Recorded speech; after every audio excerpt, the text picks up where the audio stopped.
Welcome to The Explainer. Today, we're going to talk about something super specific, and for a lot of you, probably way too familiar. That feeling when your brain has about a million tabs open right when you're supposed to be shutting down for the night. So, picture this. It's the end of the day. You're finally in bed, lights are out, you know you should be sleeping. But instead of your mind getting quiet, it's throwing a party, isn't it? Racing with thoughts, random ideas, worries, things you forgot to do. Sound familiar? And look, this whole 47 tabs feeling, it's more than just a funny metaphor for having a busy day.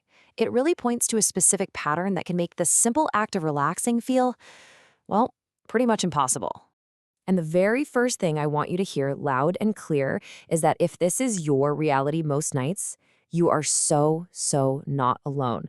This is an incredibly common experience, and it's often a sign of something a bit deeper than just day-to-day stress. Okay, so let's dig into that pattern a little bit, right? We need to see if this one feeling, this nighttime brain buzz, is actually connected to a bigger picture, something that goes way beyond just one bad night of sleep. So check out how this stuff all connects. It's like a domino effect. Your brain won't shut off, which leads to terrible scattered sleep. And then maybe you get this weird burst of hyperfocus on some random project at 11 p.m., but earlier, you walked into the kitchen and had absolutely no idea why.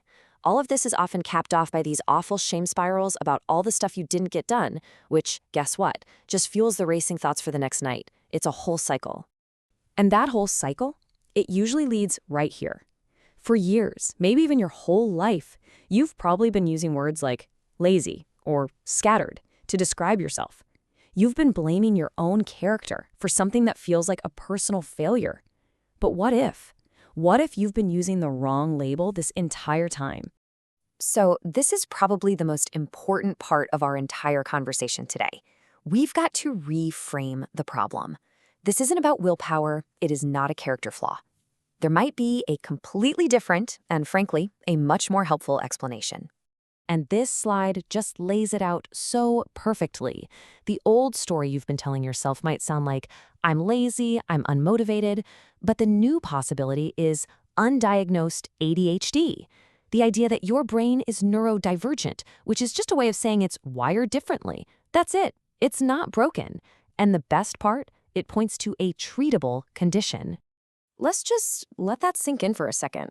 All of these struggles, the racing thoughts, the forgotten appointments, the self-criticism, that might not be a you problem at all. It might be adult ADHD. Okay, so if we're saying it's not you, but it might be ADHD, the next logical question is, what now? Well, the good news is there's a really clear, well-established, and honestly super hopeful path forward to getting answers. And this is really the key. Treatment works. For literally millions of adults, finding the right support system, whether that's medication or therapy or coaching or some mix of all of it, has been completely life-changing. It's the difference between fighting your brain every single day and finally learning how to work with it.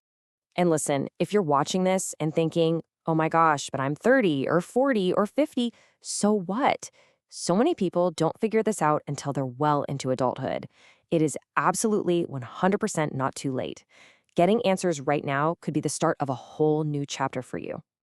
Now, finding the right help can feel like a big task. Just as an example of what's out there, let's look at Georgia. There's a practice called Coping and Healing Counseling, or CHC, and they offer telehealth evaluations for ADHD across the entire state. It's a great model for how care can be made super accessible, and chances are there are similar services available where you live too. And you know, the actual process of getting help, it isn't some big, scary, mysterious thing.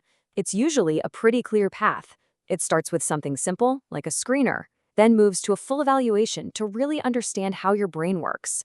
And from there, you get a treatment plan that's built just for you. So, what about that very first step on the path? Well, the good news is it's designed to be as easy and low pressure as possible. In fact, it's something you could literally do tonight. Yup, 3 minutes. That's it. We are not talking about some huge life-altering commitment here. We're talking about a free, totally confidential online tool that takes less time than it does to brush your teeth. These kinds of pre-screeners are widely available online. They're just simple tools you can use, maybe even tonight before bed, to just check in with yourself and see if your experiences are lining up with the common patterns of adult ADHD. A quick search for adult ADHD self-assessment will get you started. So, we'll just leave you with this final thought to chew on. What if that quiet mind you've been chasing every single night, that feeling of finally being able to actually wind down, what if it's not about trying harder? What if it's just one diagnosis away?